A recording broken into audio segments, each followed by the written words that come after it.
सभी बीएलई भाइयों का मेरा नमस्कार। मैं नवल शर्मा सीएससी उत्तर प्रदेश से। आज की मुलाकात श्रृंखला के क्रम में आज हम सीएससी के माध्यम से आधार की सर्विसेज जो हमारे बीएलई भाइयों के माध्यम से दी जाती है आधार यूसीएल के जरिए, उस पर चर्चा करेंगे कि यूसीएल से हम अभी प्रेजेंट टाइम में वर्तमान में क्या क्या काम कर पा रहे हैं और काम करने के दौरान हमसे जो कुछ एक गलतियां हो रही हैं, तो उस दौरान कौन कौन सी सावधानियों को हमें ध्यान रखना है। कुछ एक अपडेट्स हैं सॉफ्टवेयर को लेके, सॉफ्टवेयर में भी कुछ एक चेंजेस हुए हैं, तो उस पे इस सेशन में हम लोग आज विस्तार से चर्चा करेंगे। सबसे पहले तो ओवरव्यू कर लेते हैं, रिव्यू लेते हैं कि अभी जो हम प्रेजेंट टाइम में यूसीएल से काम कर पा रहे हैं वो केवल mobile number, email ID, address update और डॉक्यूमेंट अपडेट कर पा रहे हैं।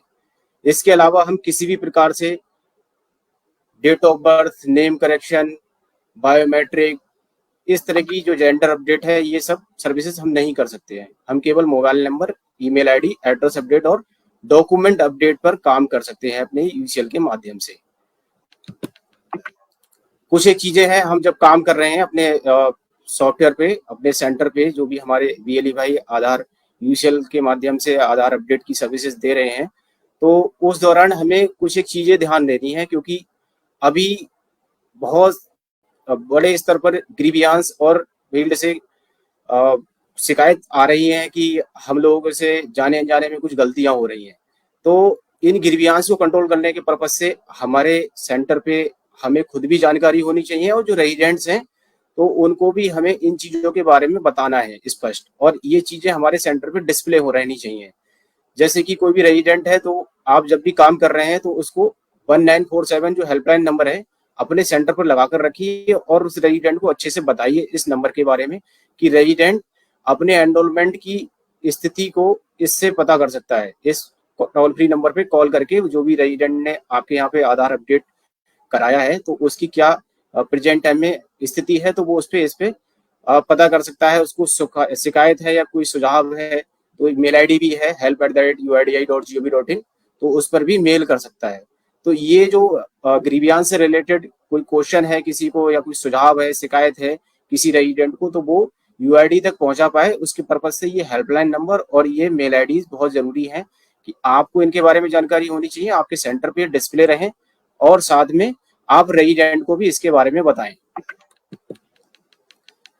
आप जो भी काम कर रहे हैं आधार में, तो सभी और बीएलई भाइयों से अनुरोध है, विशेषतः जो यूसीएल पे काम कर रहे हैं, कि आप यूआईडीआई की गाइडलाइन को प्रॉपर फॉलो करते हुए उसको दिमाग में रखते हुए ही काम करें, चाहे वो डॉक्यूमेंट्स को रिलेटेड है या फिर चार्जेस को रिलेटेड है कि जो निर्धारित शुल्क है वही हमको लेना है। अपने सिस्टम को कभी भी किसी भी अनजान व्यक्ति को रिमोट पर नहीं देना है हमें। इसके अलावा जो सॉफ्टवेयर के साथ टैंपरिंग है, रबड़ थंब है या इस तरह की जो चीजें हैं उनका हमें बिल्कुल भी यूज नहीं करना है। तो यही सभी चीजें जो है यूआईडीआई की गाइडलाइन रूल्स में आती हैं, तो उनको दिमाग में रखते हुए हमें काम करना है। पिछले कुछ एक समय से एक बहुत बड़ा चैलेंज है सभी के लिए, हमारे ऑपरेटर्स के लिए भी और भी जो भी इस इकोसिस्टम में हैं जुड़े हुए, हम लोगों के लिए भी खुद अपने आप में चैलेंज है कि आए दिन देखने के लिए कुछ एक चीजें मिलती हैं कि गलत तरीके से एनरोलमेंट करना या गलत तरीके के जो सॉफ्टवेयर्स हैं वो लोग यूज करते हैं। तो इन गलत तरीके से सॉफ्टवेयर्स को जो भी बाईपास करने की कोशिश करते हैं या क्लोनिंग करने की कोशिश करते हैं, तो उसको रोकने का सबसे बड़ा जो मैकेनिज्म है वो ये है कि हम जब भी जिस भी मशीन पे हमारा यूसीएल रजिस्टर्ड है या आधार सॉफ्टवेयर रजिस्टर्ड है, उस सॉफ्टवेयर को आप बिल्कुल सिक्योर रखिए।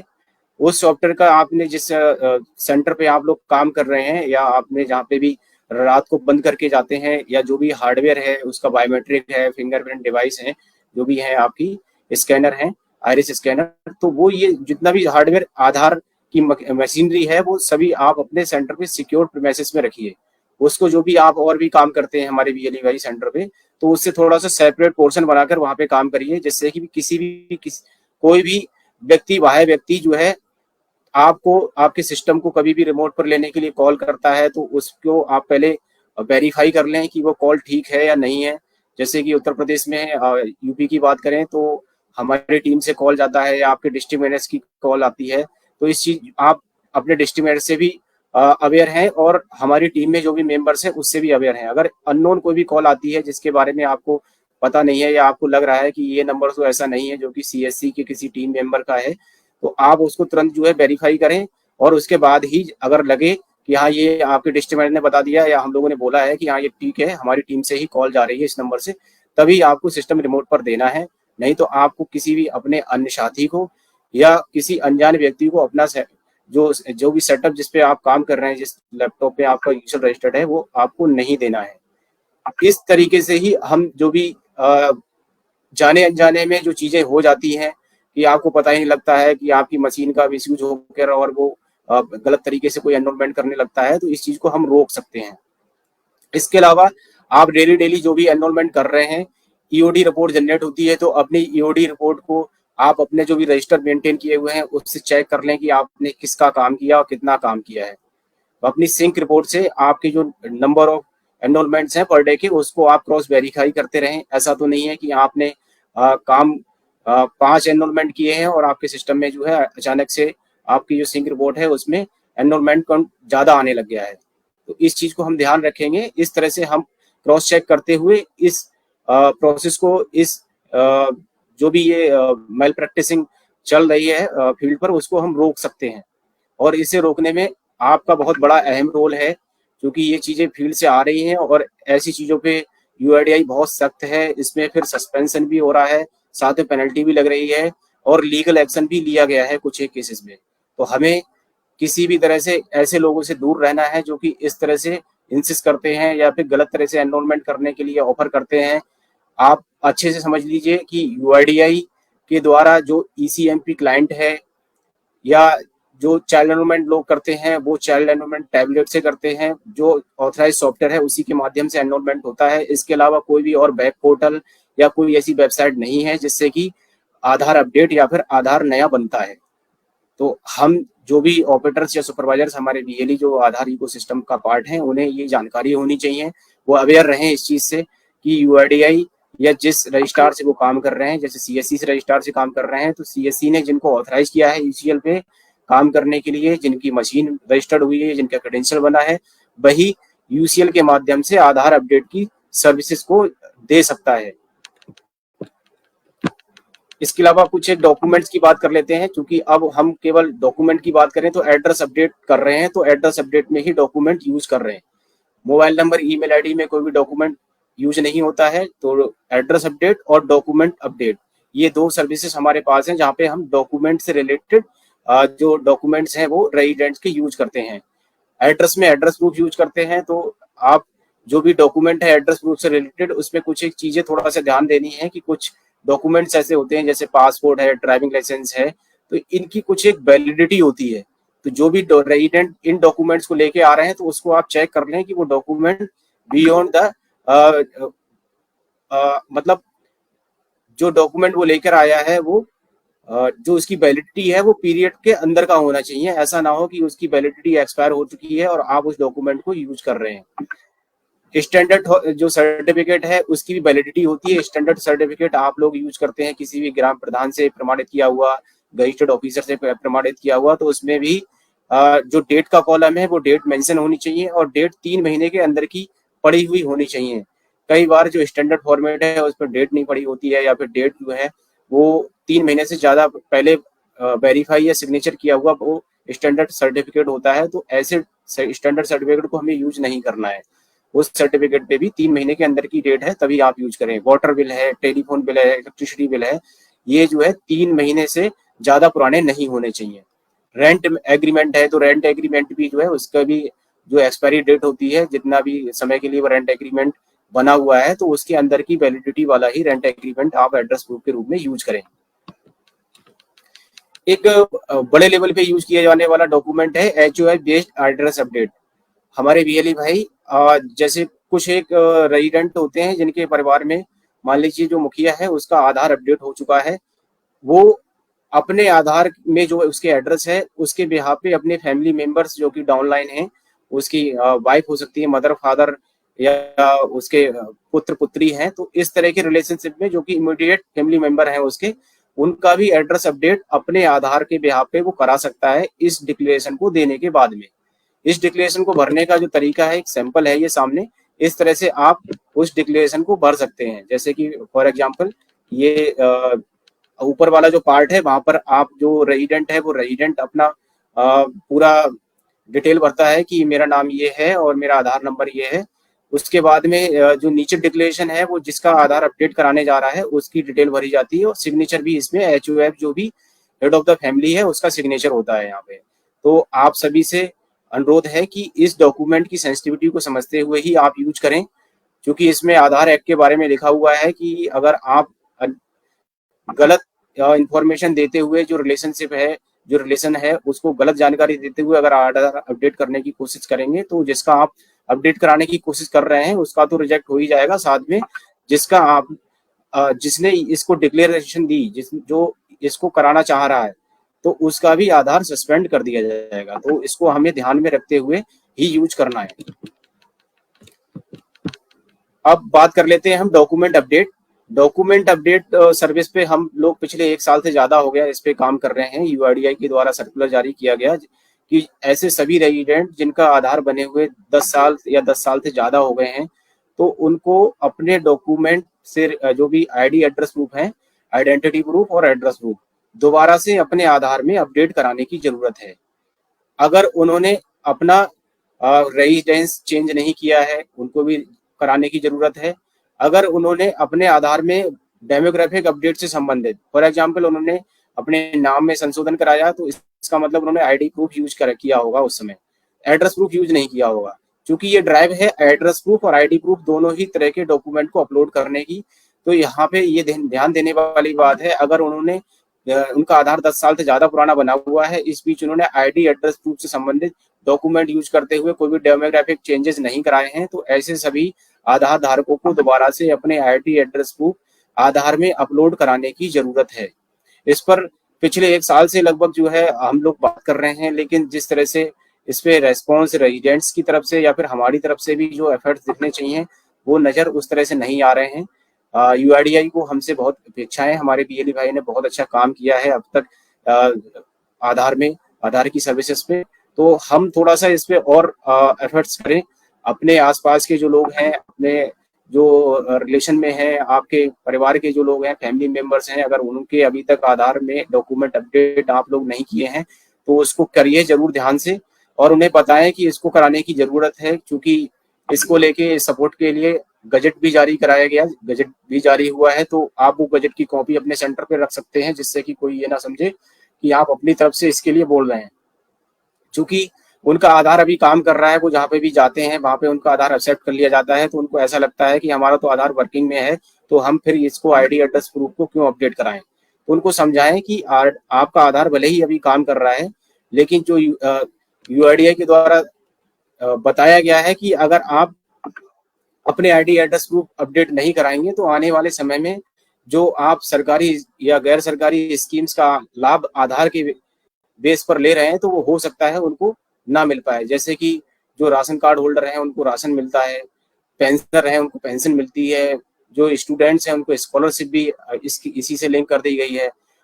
EPF अगर उनका PF ऑफिस से PF है, तो इस तरह से बहुत सारी सर्विसेज ऐसी हैं जो कि आधार के बेस पर बैंक में लेन देन करते हैं। तो बैंक अकाउंट्स हैं तो वो भी चीजें जो है वो फ्रीज हो जाएगा अगर वो KYC नहीं कराते हैं समय पे।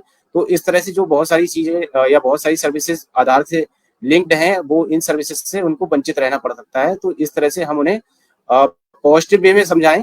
चूंकि ये जो है अभी तक इसको वॉलेंट्री बोला गया है, तो वॉलेंट्री को ध्यान में रखते हुए ही आपको रेजिडेंट को समझाना है।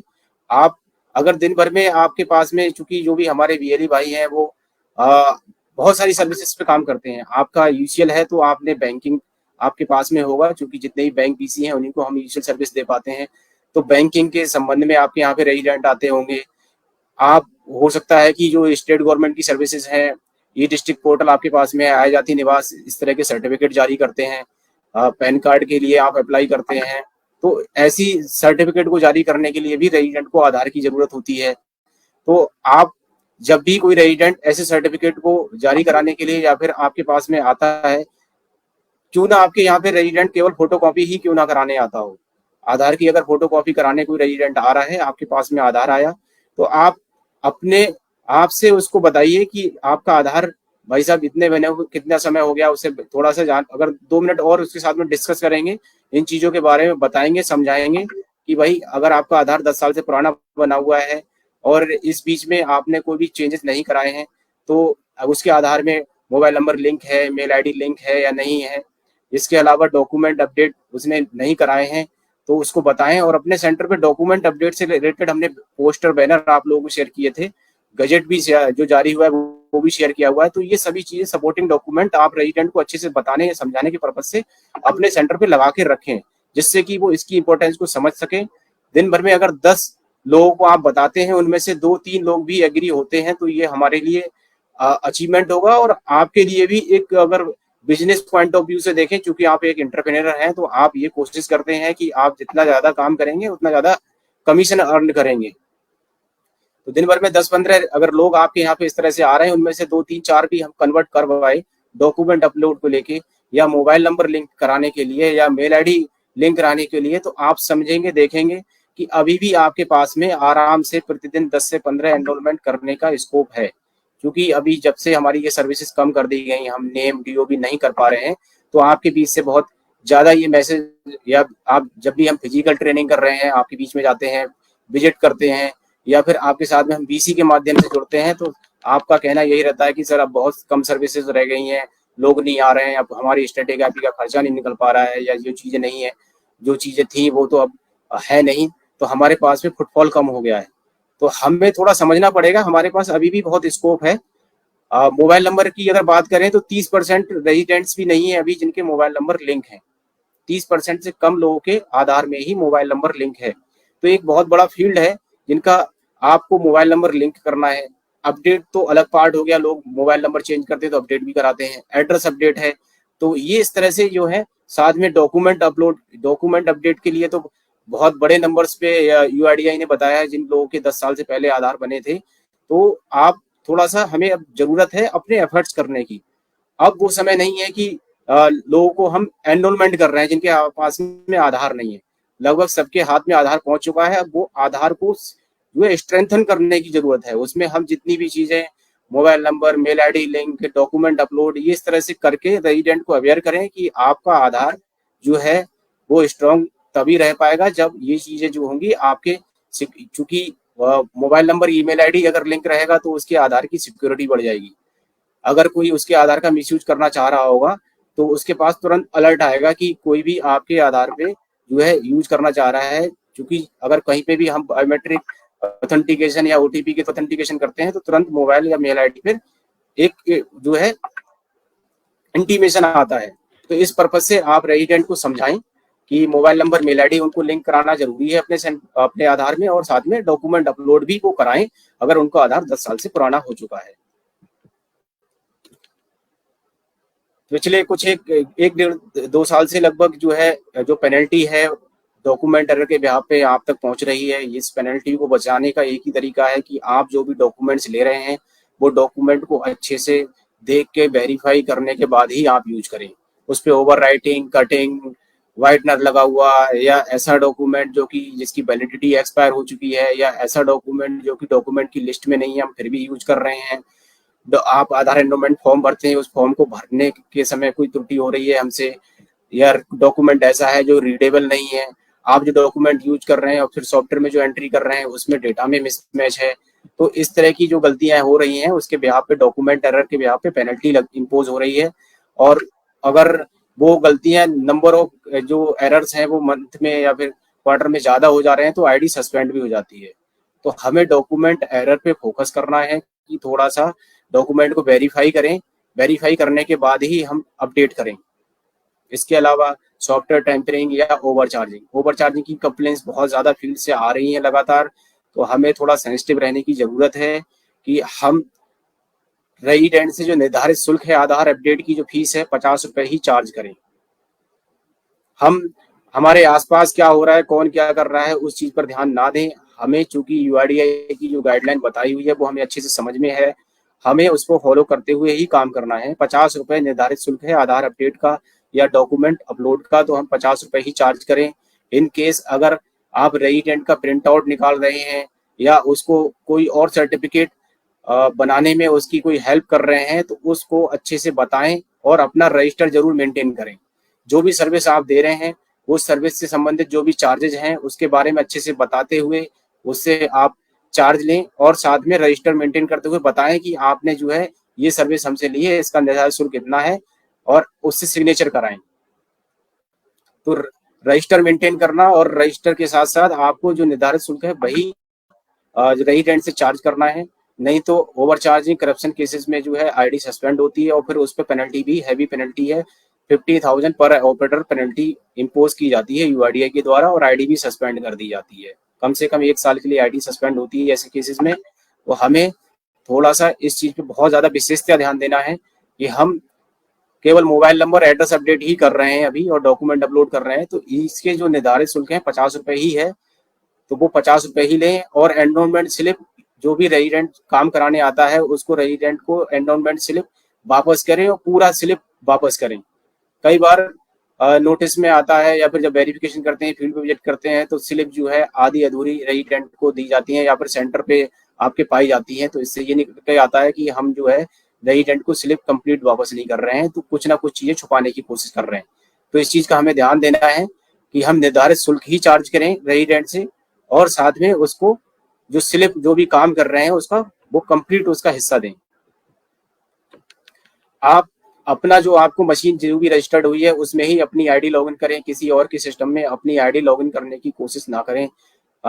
ट्राई ना करें कि आपका आईडी दूसरे की लॉगिन में आ रहा है तो आप सोचें कि लाओ मैं इस पे लॉगिन करके काम कर लेता हूं। तो ये गलती हमें नहीं करनी है। हमें अपनी ही मशीन में जिसमें हमने रजिस्टर कराया है, फर्स्ट टाइम काम किया, लॉगिन करके उसी पे आपको काम करना है।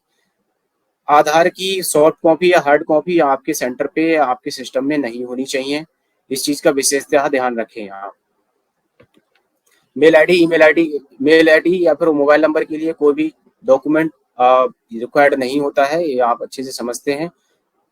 वोटर आईडी को पीओए के रूप में यूज करते हैं, तो उसमें जो है उसके बहुत और भी कुछ एक डॉक्यूमेंट है जो कि आप 2 साइडेड डॉक्यूमेंट होते हैं, तो दोनों तरफ से ही स्कैन करें। क्योंकि एड्रेस प्रूफ का अगर वो पार्ट उसके बैक हिस्से में है, पिछले हिस्से में है, तो अगर पिछला हिस्सा आप स्कैन नहीं करेंगे तो वो एड्रेस प्रूफ कैसे माना जाएगा। तो इसलिए ऐसे डॉक्यूमेंट जिनका जो है फ्रंट और बैक दोनों पार्ट में कुछ एक जानकारी रहती है, तो आप फ्रंट और बैक दोनों पोर्शन उसका स्कैन करें।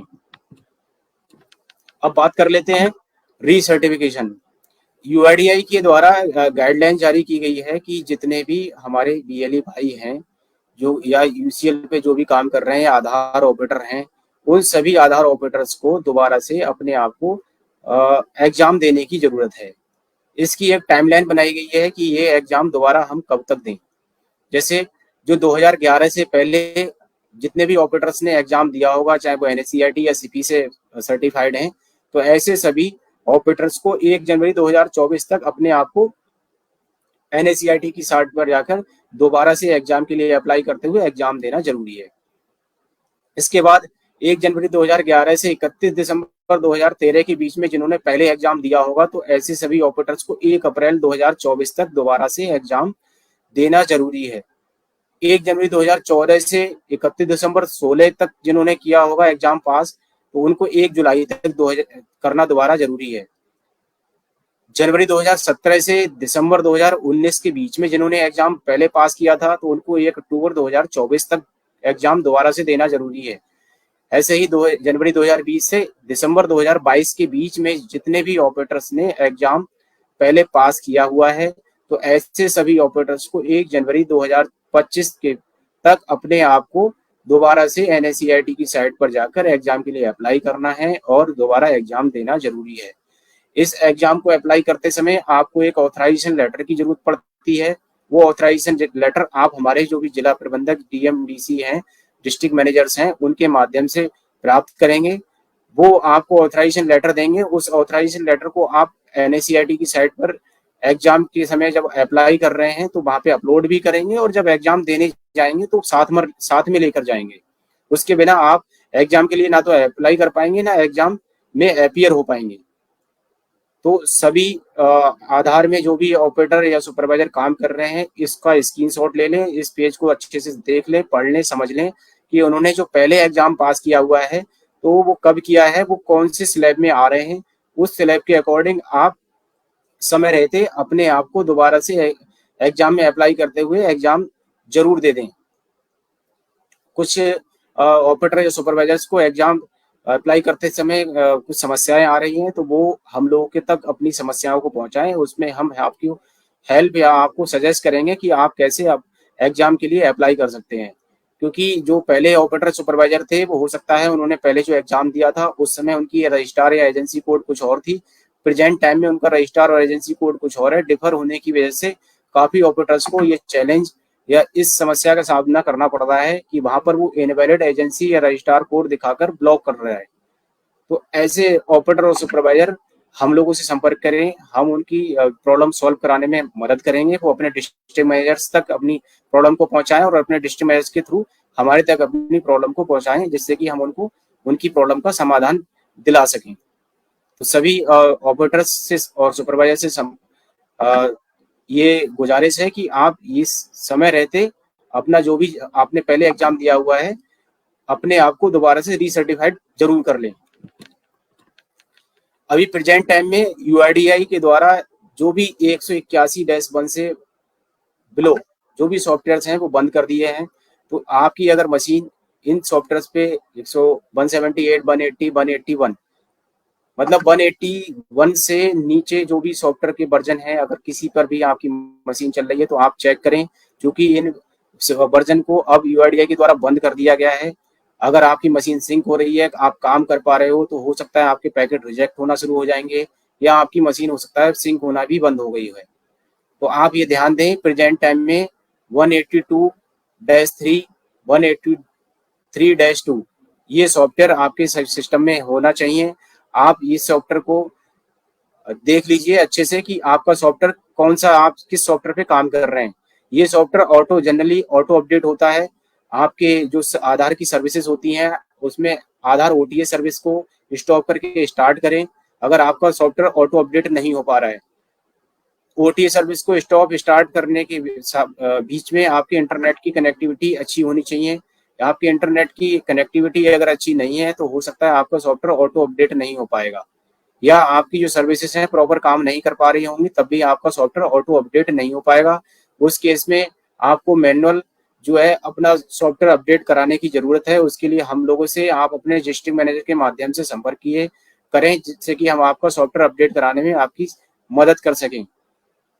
आप 181 से नीचे किसी भी सॉफ्टवेयर पर अगर काम कर रहे हैं, मैं पुनः रिवाइज कर रहा हूँ इस चीज को, 181-1 से नीचे कोई भी सॉफ्टवेयर पे काम कर रहे हैं तो अपने सॉफ्टवेयर पे काम करना आप रोक दीजिए, क्योंकि हो सकता है वो पैकेट आपके जनरेट ना हो, रिजेक्शन में चले जाएं। तो आप अपने सॉफ्टवेयर को अपडेट कर लीजिए। 182-3 वर्जन पे जो भी ऑपरेटर्स काम कर रहे हैं उनको वहां पे दो ऑप्शन मिल रहे हैं, यूनिवर्सल ईसीएमपी। तो आपको ईसीएमपी पे सेलेक्ट करते हुए अपना सॉफ्टवेयर को लॉगिन करना है। अभी यूनिवर्सल जो सॉफ्टवेयर है या यूनिवर्सल ऑप्शन है वो काम नहीं कर रहा है, तो आपको इस चीज का ध्यान देना है कि आपको यूनिवर्सल पे क्लिक नहीं करना है, ना ही यूनिवर्सल के थ्रू आपको लॉगिन करने की कोशिश करनी है। आपको ईसीएमपी सेलेक्ट करके ईसीएमपी के थ्रू ही लॉगिन करना है। कुछ और बातें हैं जो कि आप ध्यान रखें, मैं रिवाइज कर दे रहा हूं कि हम अब केवल अपने यूसीएल के माध्यम से address, mobile number, mail ID और डॉक्यूमेंट अपडेट पर ही काम कर रहे हैं। हम ना तो नेम, ना डीओबी, ना जेंडर, ना फोटो, ना बायोमेट्रिक इस तरह से या नया आधार, ये सब नहीं कर सकते हैं।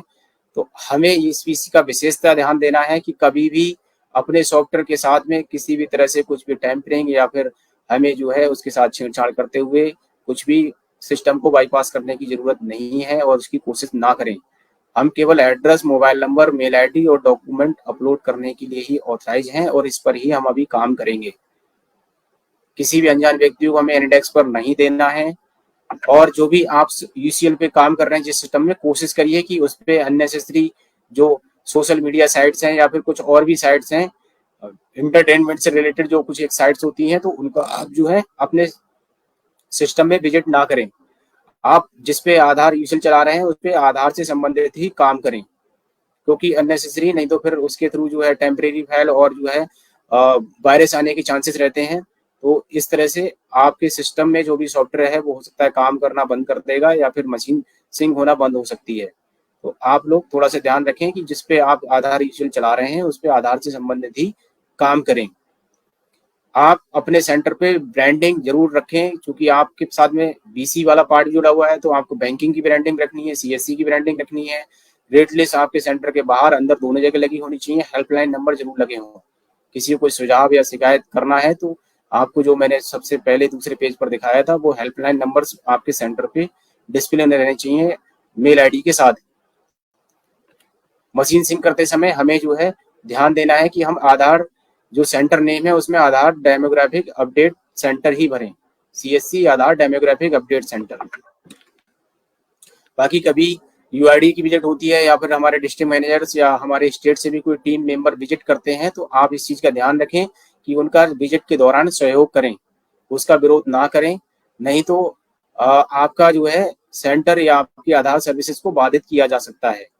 तो इसलिए आपसे अगर कोई गलती हो रही है तो आपको बताया जाएगा, समझाया जाएगा, ना कि ऐसा कि आप गलत भी कर रहे हैं या कोई गलती पकड़ी जाती है तो फिर उसमें जो है हम आर्गूमेंट करना शुरू करते हैं या फिर विरोध करते हैं।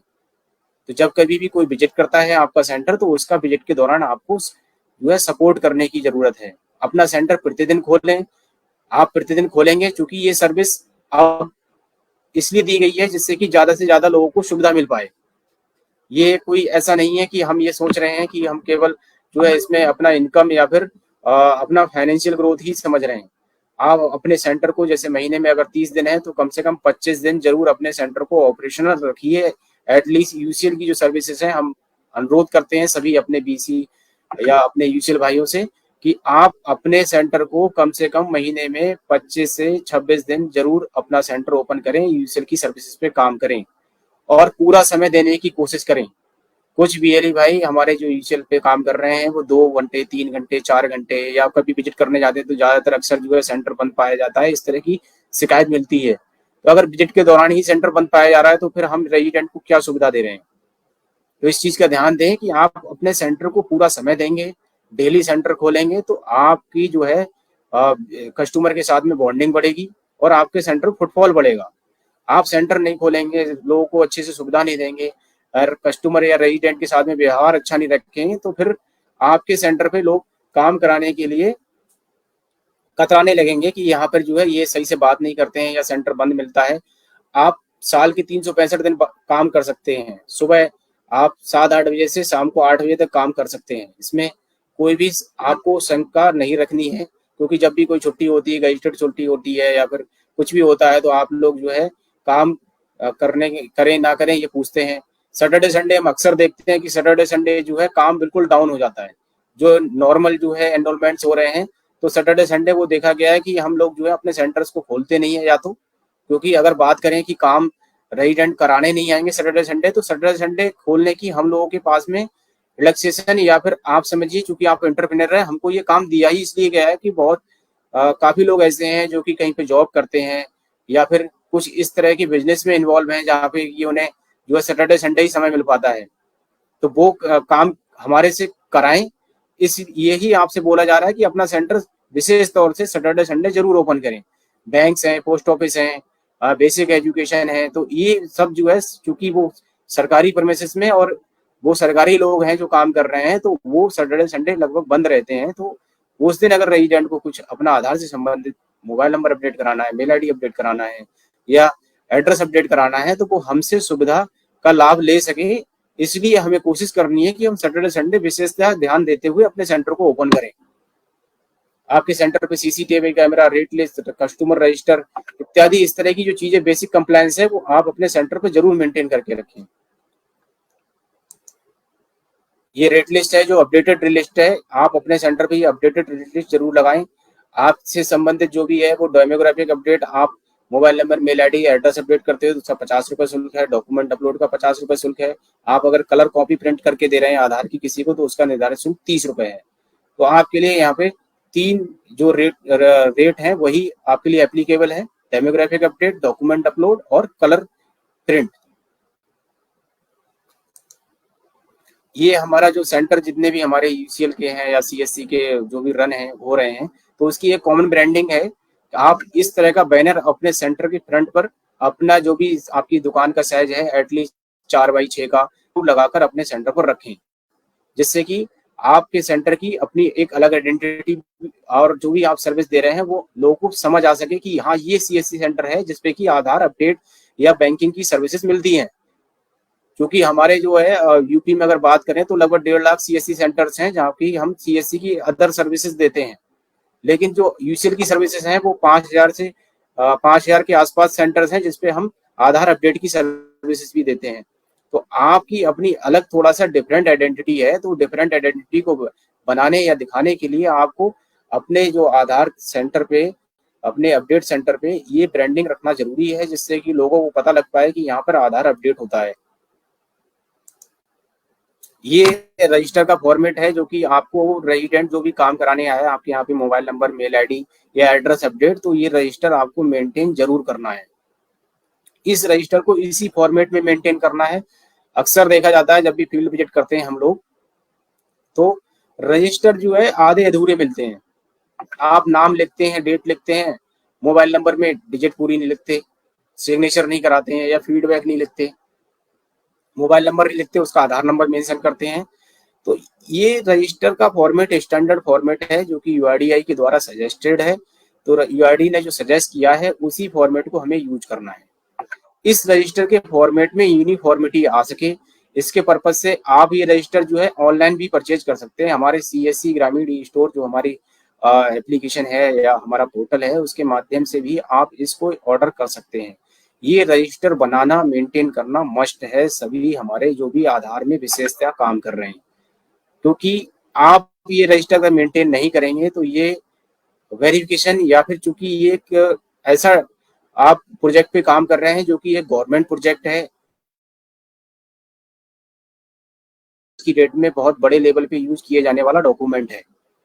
तो आपके यहाँ जो भी आधार से संबंधित काम कराने रेजिडेंट आ रहे हैं, किस रेजिडेंट का आपने क्या काम किया, क्या आपने उससे चार्जेस लिए, उसका नाम क्या था, उसका मोबाइल नंबर क्या था, उसकी सिग्नेचर, और उसका अगर कोई सुझाव है तो इस तरह की फीडबैक के पर्पज से ये रजिस्टर को बनाने के लिए बोला जाता है।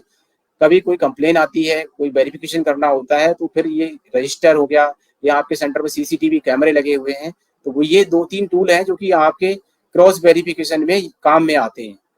कोई कंप्लेन आती है कहीं से कि यहाँ पर जो है इस व्यक्ति का आधार गलत तरीके से बना दिया गया है या फिर यहाँ पर इन्होंने आधार बनाने के ज्यादा पैसे ले लिए हैं, तो उसको वेरीफाई करने के लिए अगर ये रजिस्टर, हम वेरीफाई कैसे कर पाएंगे, या आप भी अपने आप को डिफेंड की हमने जो है, ऐसे तो कोई भी अगर झूठी कंप्लेंट भी करेगा तो फिर आपको मानना ही पड़ जाएगी कि हाँ वो सही बात होगी। तो इसलिए बोला जाता है कि आप जितने भी रेजिडेंट का काम कर रहे हैं, जो भी काम कर रहे हैं, उसका रिकॉर्ड, उसकी कंप्लायंसेस को जरूर मेंटेन करें, जिससे कि कोई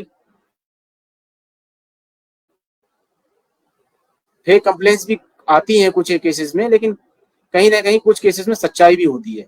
तो सच्चाई या जो फेक केसेस होते हैं, तो फेक केसेस को हमें अपने आप को साबित करने के लिए ये टूल्स हैं कि आप रजिस्टर मेंटेन करें, सीसीटीवी आपके सेंटर पर लगा हुआ हो, रेजिडेंट के साथ में व्यवहार अच्छा रखें। आप अपने रेजिडेंट के साथ व्यवहार अच्छा रखेंगे तो आपके आसपास के लोगों में भी आपके जो एरिया में जहां आप काम कर रहे हैं तो आपकी फेथ अलग तरह की होगी। कभी कोई अगर आप आसपास भी इंक्वायरी की जाती है, अगर रेजिडेंट कोई गलत काम करता है तो यहाँ पे केंद्र संचालक है, इनका क्या फीडबैक है, ये कैसे काम करते हैं, लोगों से व्यवहार कैसा है इनका, या ये चार्जेस वगैरह क्या लेते हैं, तो वो सब काम में आता है जब कभी भी कोई कंप्लेन आती है। तो आप सभी हमारे जो भी आधार पे काम कर रहे हैं यूसीएल भाई, उनसे अनुरोध है कि आप ये रजिस्टर है,